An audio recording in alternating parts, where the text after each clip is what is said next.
Hello, this is NG36B talking about Action Plan 12. Take humans out of the classification game, create rule sets that define the correct level, and continuously monitor and automate.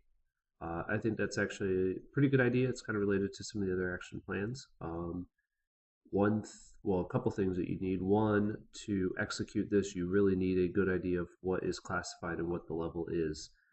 That is something that doesn't exist very well, except in some organizations like the NSA, where they actually pay attention to that. Most organizations do not publish classification guides.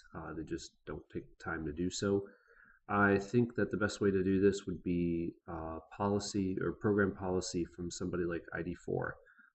With the stand-up of ID Forces as a type commander who's supposed to own networks and things like that, one of the things that ID4 could do is say, hey, if you're going to operate a classified network, then you have to have monitoring software put on for proper classification, and you also have to publish a classification guidance.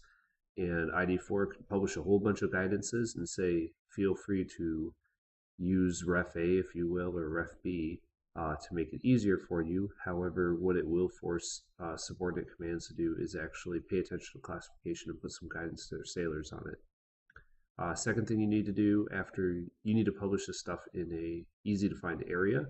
I recommend two sorts of publications. One, to publish it as a PDF form so that people can actually read it, but then also to publish it as a scannable rule set that a software program could use. My last thought is that you need an actual automatic program similar to how you have antivirus.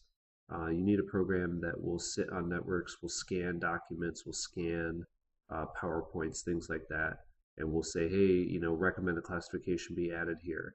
I don't know if you can 100% automate it at first. I think it makes sense to let it be a user prompt, because at least with the sheer volume of data, what it will do is it will force people to start going through and reviewing and properly classifying their documents. Things that definitely needs to check for is overall classification and then portion marking. Especially in documents and especially in PowerPoint. So those are my ideas for the action plan. Please let me know what you think in the comments.